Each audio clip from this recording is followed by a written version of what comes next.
Welcome back, our viewer. This is Health Now. We continue with Becky. We were talking about depression. Go ahead. Yeah. Yeah. And we looked at the emotional bit, and we looked at the behavioral. So now we also looked at some of the causes, and it's good to remind viewers that stressful situations can push us to depression. And this is what I would like them to understand, that especially if in your lineage there have been a kind of a mental illness, it's good to take care of the stressful situations. Because you see, me and you, we may be in a stressful situation, but you find yourself, you're moving into depression quite faster than me because of those predisposing factors that I talked about. Now, let's talk about now depression in adults. And we ask ourselves, do we believe we can be depressed as adults? And I guess that is where we have an issue. Because allow me to talk to my brothers. You know, men are socialized to be strong. And I remember we discussed this in another topic here. Yes, we did. And as men are growing up, they were taught to be strong. A man can't cry. Their tears go down. Inside. Exactly. I like that, Jane. Their tears go inside. As the tears are going inside, the burden is going inside. And so, even as they go through difficult moments, it still goes inside. And so they don't know how to speak. They don't know how to say, I have these problems. Okay? And that's why you're seeing, sorry to say, and this is statistics, we have so many men who are committing suicide more than women. Why? Because, you see, like I had said, in a clinical depression, when one of the symptoms I talked about is suicide. And I said suicide is a way of escaping. Because this man is asking, what do I do? One, it's a shame to talk about my problems. It's a shame to say I am stressed. It's a shame to say I can't. It's a shame to say I don't have money. Exactly. It's a shame to say. And you know, actually, and I know we'll look at young people, even young people, boys, are even looking for money. So that because the girls are saying, I need, you are the man, you are the one to provide. So you see all this notion, the man is carrying a lot. And we are here to say, a man is a human being. A man, we need to change that narrative and say, because of the mental illness that is there and the depression that we are talking about, this man needs to be given a platform to talk. But now, also men, we need to tell them that help is there. It's not a sign of weakness to look for help because you are a human being. The other category of adults, Jane, if you allow me, that I want to address that really is killing with depression is us who are in a Christian setup, starting with our shepherds. You know, we call them the men of clothes and women of clothes. And us now, the clergy and us. You know why? Starting with the clergy, and the other day I was invited to speak to a forum of clergy, and some of the things is they do not know who to talk to. Because remember, to us as their followers, we are called parishioners or followers. We have a lot of expectation from them. And sometimes we see them as very strong. Actually, they should carry my burden and their own burden. Now, imagine like where I go to church, we are almost 500. Now, my pastor carry 500 problems, including his own problem. And you know, he doesn't have anywhere to air. That's why depression is getting them. And unfortunately, you see now what is happening. And because I love this because we are in a church setup and we need to correct this, because if they don't look for help, what will happen? We might now, as followers, we might start seeing gospel as not true. You see? So And I had said, depression cuts across, starting with me, the clinical psychologist. We have so many psychologists committing suicide. Yes. So many, it's there. So meaning, even the people that we are looking at really need to look for help. Now come to us, Before we come to us, the clergy. Yes. I want to go back there. Please, Jane, because I will be comfortable you speaking about it. Yes, very, very important. Because as we said, our viewer, a health show is your friend in matters health. And this, if we don't talk about it here, we are not offering what we need to offer. And that is why I would want us to go back to the clergy. Thank you. We are there. I minister in church where I go to church.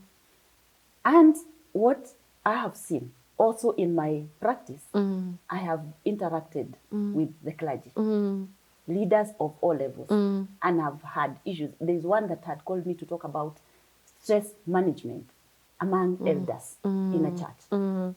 And one thing that there is that because as you have rightly said, that they don't know who to go to. And the other thing is, how can my pastor come to the member and come and say, akuna shida fulani, or has a problem here? It can never happen. Because, again, the member will say, pastor alikuja akaniambia. But this pastor is a human being. Sure. We've had Very pastors true. and clergy committing Suicide, yes. Yes. Sure. I agree with you. And that is why I would want you to go back there, because this is for all of us. Very true. Yeah. Jane, I like that because you've given me permission. You know, I'm in a church setup. Yes, yes. So, and like I said, I have, and I'm sure when I say this, I know so many pastors that have been into different forums, talking to them, starting even where I go to church. Yes. And we have been having this discussion. So I want to talk to clergy that are out there. It doesn't matter where the denomination, but you are clergy. First of all, we want to tell the clergy, you're a human being. You are a family person. You see, even in a marital setup, whether, issues in a marital setup, don't differentiate that you are a clergy or you're just a normal human being. Because when we get to home, we are not clergies, right? We are human beings. We are human beings. You're dealing with your wife who is your human being, or your husband who is your human being, or your children who are children like my own children. And they are going through the phases of life the way my children. So, but now, because of the expectation we have put in you, then the clergies are taking those expectations and, above expectation and owning them. Like your children can't go haywire, like your children can't develop like any other children. That is a lie. And you need to give even children of clergies space. Because we even put a lot of expectation on children, on clergy's children. And they're developing like an unnecessary pressure. A pastor's kid. Is. How can a pastor's kid do that? This pastor's kid, for example, let me talk about my pastor. My pastor has a son who is age mate of my son, and they're very good friends. Yes. And they go through the same phases. And if then we need to talk to us. We don't need to give them unnecessary pressure. Then we need to tell our clergy, can they accept their human being used by God? So they need to look for people to talk to. And they are, when talk about profession, and they need to look for a professional counselor. Yes. Don't go to your members. To be frank, you go to your members, of course they will talk about it. Go to a professional counselor. One of the things that bites us is confidentiality. And we eat the oath of confidentiality. So you will not see me talking about it all. And I'm not talking about myself. I'm talking about many counselors, professionals that are there. So what we are telling the clergy is, look for help. Because you're going through the same things we are going. Jane, you said something good. They're in the community. Yes. So we are community members, all of us. Yes. The only difference is that God has lifted you to use you to us. Yes. But other things, you need to look for help. Please talk, because as Jane, you have well put, I also have many. I know they're struggling and others have committed suicide. And I'm it's very sad. It's very sad. You don't have to go through that. Help is there. Let's tell them to talk about it. Yes. And even wives of the pastors, you know, there's a lot of expectation, unnecessary. You are a woman just like me, going through issues. Look for help. The only difference is, of course, you can't talk to fellow women in church sometimes because it may harm you more than doing good. Yeah. Let's talk now to the general and public. We leave the ladies, the first ladies of the church, with due respect, I have very many friends. But there is a lot of expectations from the members. And some of them, they blame the lady more than their pastor, the male person. They will say, our pastor is very good. Lakini mke wake, mama pastor. So there's a lot of stress and a lot of things and expectations that are heaped on this lady. True, I agree with you. She's coming to church with a very long face. The way I call it, a donkey face. I mean, a very long face. Because she has gone through a lot. And when she's coming to this church, there are so many things that are being heaped on her. Just something about it. I agree with you.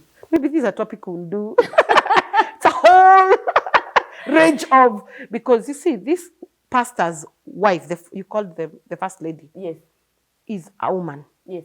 Let's forget about even being a pastor's wife. Okay. Is a woman and a wife of someone. Yes. Who is your pastor, but to her is my husband. Is a husband, yes. And just like any other woman, I need that warmth. You know, I need my husband to be near me.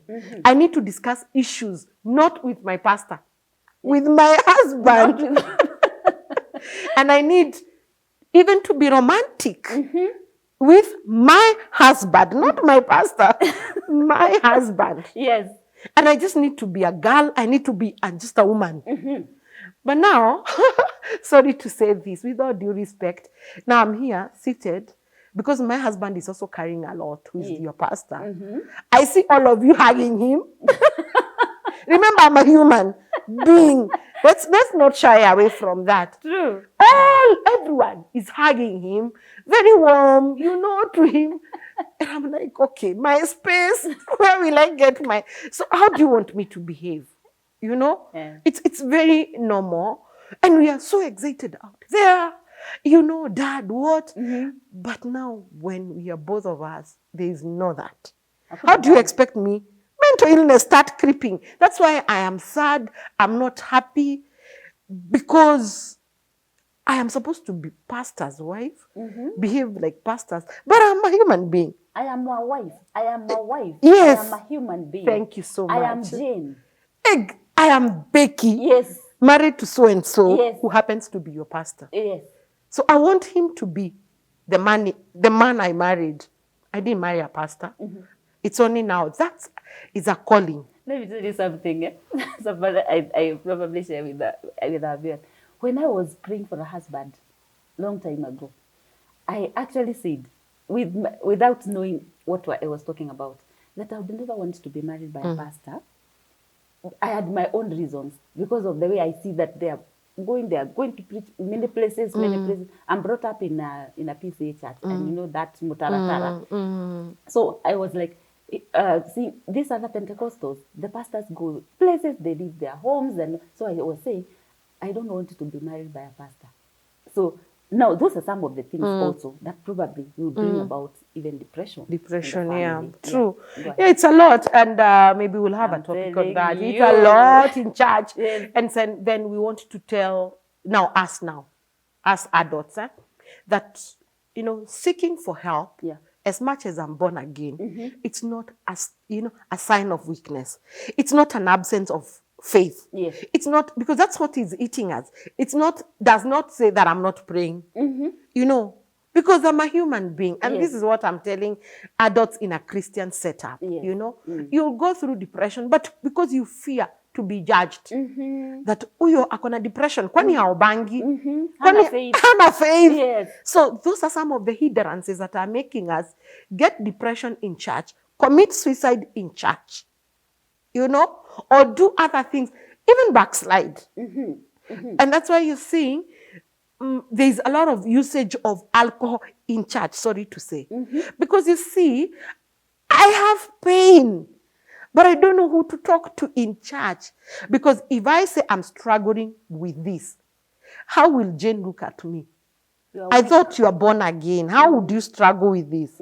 So we need to also be open up and stop judging. In this era of depression, I told you last time, this is an era of digital, whether we like it or not. Yes. And so in an era of digital, there are many things, there are many challenges, there are many things that are coming. And so we need to talk about it without being judged. Yeah. And even people out there who are not in church, we need to accept that depression is real. Yes. Depression is there. Stressful moments are there. And if we don't take care of them, they will push us to depression. So what can we do? And that's why we are here. There are many things. So as I finish, there are many things, but there are simple things that I want to tell our viewers that they can do. Very simple things they can do. Yeah. And first, probably before we get to the areas that to some of the things that they need to do to alleviate or to reduce this depression. Before we leave the clergy, because that is an area that many of us who are ministers, we are not saying the other people, we are not saying the other viewers that they are not there, but we are also saying this is an area that, as you rightly put it, the issue of stigma, the issue of am I going to go down to somebody? Why am I seeking help? Am I seeking help because I am not praying enough? I am not reading the word enough. I am not. And I am a minister, that kind of a thing. And that is why it is very critical when we talk about it here, so that we are reaching out to our clergy, to everyone. Kindly, Becky, go on. Thank you so much, Jane. And like I had said from the word go, that, mental illness is my passion. Yes. Because you see, a mentally health, stable person is able to negotiate life. You see, the fact that you're mentally stable, and I said from the beginning, does not mean it's an absence of stress. It means that you'll go through difficulties in life, but when you're mentally stable, you will negotiate. You'll be able to negotiate. Yes. It's just like being physically fit. When you're physically fit, even when illnesses come, you will be able to negotiate. Yes. Even your healing is faster. The same with mentally stable. So we need to be physically stable, and physically well, and mentally well. And there's some things that we can do that can aid our mental stability. So those are some of the things that I'll be sharing. But there's something I didn't say, which is very common. And people need to check. I work in a hospital, you know that. Oh, yes. I work in a hospital. Yes.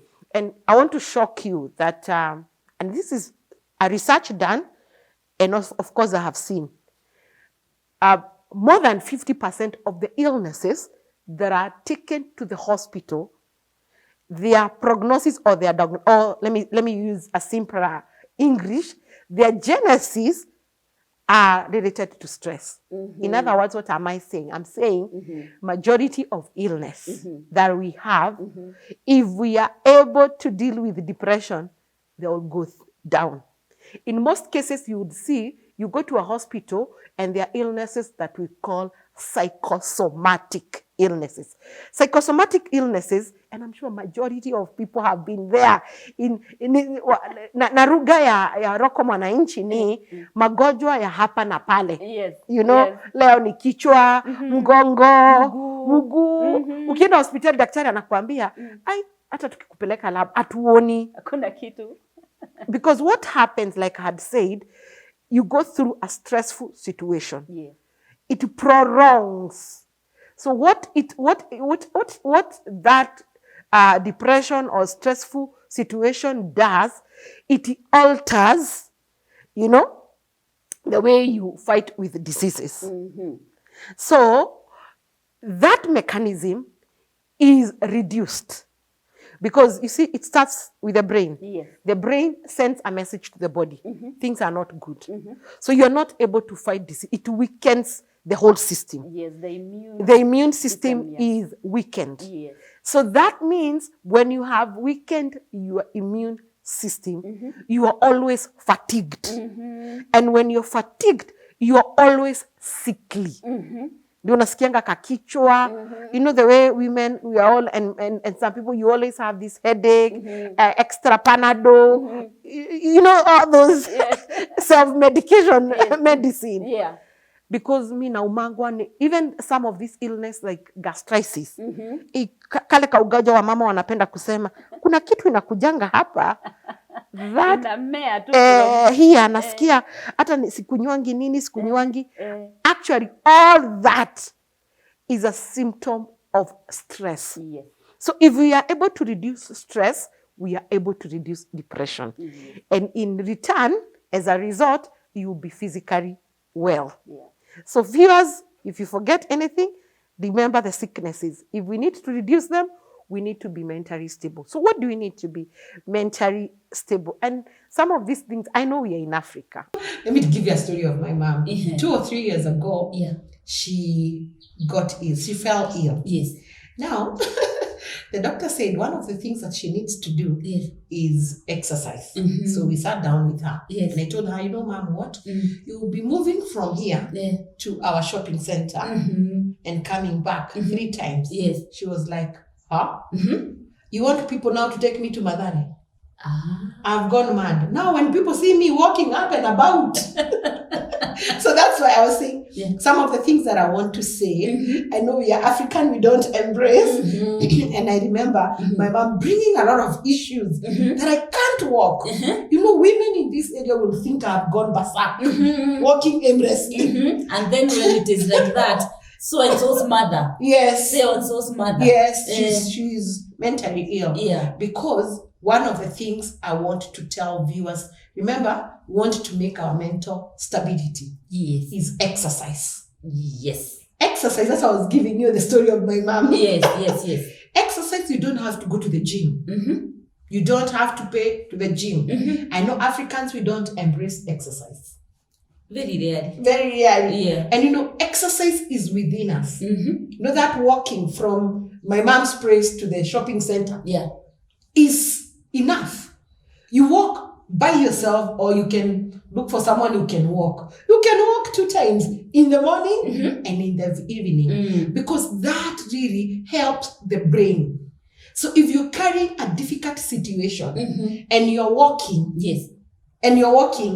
you know, walk, of course, not the normal walk. Yes. You know, increasing some speed. Yes. That really helps your mental stability. Yes. So the other thing, and I'm talking to African, is taking enough water.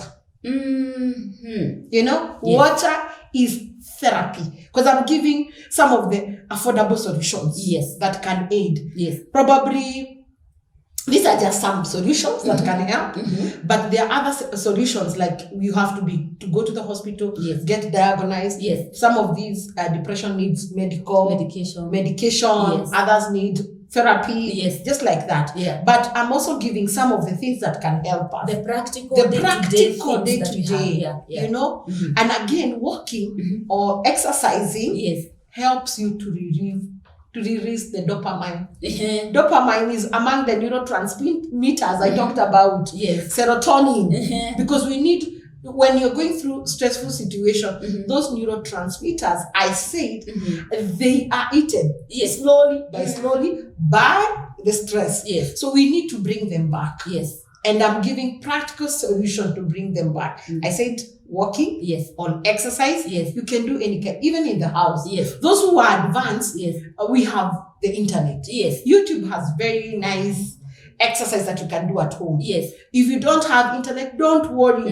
You have what it takes. Yes. Even outside there in your house, you can jump. Yes. There are many solutions. True. That and when we come to walking, we go back kidogo on or briefly on walking. When you are walking, it's also helpful when you want to know, are you walking right? Sing a song. Exactly. Sing a song. If you can be able to finish a statement, a song, like, you finish, you know that you are not really walking well. Yeah. You're supposed to walk where you are panting. You're breathing. Yes. You're breathing hard. Brisk walking. Actually, yes. Brisk walking. Brisk walking. Yes. That really helps. Yeah. Taking of water. Yes. Eating the right food. And the right food. Nowadays, I know we have the takeaway. I don't know where we got this from, the ready-made foods. Yeah. If we can go back to eat the right foods that we used to eat, that food my mom would give me and cry. The spinach, the doma, the guashes, merengue. I have not forgiven her for merengue. You seek for forgiveness.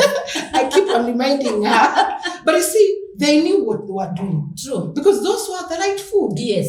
And they aid in our mental stability. And something else is you look at what you love. There are people who love just listening to the music. It helps. Therapeutic. It's very therapeutic. Actually, we say even religion or Christianity, let me call it religion, is part of, Therapy. Because there are people who would pray and feel good. And there are people who would listen to gospel or what kind of a music that makes you feel good. Because what we want your mind to be naturally stable. Being happy, purposing to be happy. Yes. And being happy, you're not happy because everything is good. So you have to be intentional. In the midst. I love that. Intentional. This is what Paul calls thorn in the flesh. You have the thorn, with you. Yes. But the grace is there. Is that not what Paul was sufficient? It is sufficient. So I'm talking to people who I know you have millions and millions of thorns. But you have to be intentionally happy. Yes. Because the more you're happy, the more dopamine is released. And I said, if the dopamine is released and other neurotransmitters in your body, they aid you mentally and then physically. And we are saying we're even going to suppress illnesses. So those are some of the things that you need to do. However, you can look for professional help. Yes. Professional help is available. Yes. You can also go seek for professional help. Don't shy away. Speak out. We even have hotlines that you can talk and remind men. We avoid negative coping mechanism because what they will do, they will damage you more. They are temporary. So I want to look for a long-lasting solution. Yes. And even our clergy, we've talked about you. Look for a long-lasting solution. Professional counselors are there to help you deal and go through. So those are some of the things that I felt I need to tell people practically they can do. Yes. But I love being intentionally happy. Yeah, that one is... You'll see me happy. Yes. And looking for things that can make me happy. So, and some people don't know what makes them happy. It's time you sit down and ask yourself, what makes you happy? What makes you happy? Yes. Like, for example, myself, when I'm going through difficult situation, I say we are counselors, psychologists, but we have our moments. We have our moments. When I'm going through issues and difficult moments, as beside looking for help, because I also look for help, I have a therapist. I have a therapist, ongoing therapist. I have looked for help. Yes. Not once, not twice. Exactly, because we go through a lot. Yes. And we also listen to people a lot. So you need help. So for me, I have a standby therapist. Yes. Who I call. Beside that, personally, I love music. I love, social things. Yes. So you'll find me just seated in my own space, listening to a very loud music. If I do that for 1 hour, I come out feeling better. Good. And of course, I do a lot of praying. Yes. That's how I cope. You do. And I do a lot of exercise. Let me share mine. I also love music and walking. When I'm walking, I get a lot of ideas. I feel so relieved. The mood changes. I get happy. I love that. Mood changes. Yes. My mood changes because it regulates my mood. If I was so stressed up, I feel I'm having a lot of stress. I walk. Most times I walk an hour. I'm good. When I go home, I do my thing. The other thing that is very good that we can, even our viewers can do at home, and I'm sure some of them they do that, is dancing. Dancing. I'm an expert. Put your music, the one you love, dance. It really helps. Yes, we are coming to a close. We are coming to a close, but viewers, I mean, don't live a dull life. You know, don't live a dull life. Look for something. Because when I have said, when you are mentally stable, you'll be able to negotiate. And Jane says, dance. What do you like? I love dancing. And our viewers will tell us, and think about that. What do you love? What can relieve you from stress and moments that what we are talking about, depression, and can help you to deal with depression. Becky said that the source of depression, one of the areas where we get depression is from stress. If we can manage the stress, we can be able to deal and reduce depression. Our viewers, this is very exciting because we know, as we have been talking about, talking to you, sharing with you some of the tips, some of the areas that we know that are having issues with all of us as human beings. It doesn't matter where you are, at your workplaces, in church, wherever you are, or whatever religion that you are in, or whatever setup that you are in. Look out for those things that we have talked about. We have not completed these episodes. We will be going on this show. We will come back and talk about depression among the children. Very key. What to look out for. We'll also look at depression among the young people. And until then, we want to stop there for today and wish you very well in your day activities. And remember, watch out for those things that cause you stress and lead to depression. This is Health Now with me, Jane Karaoke. Thank you. Bye for now.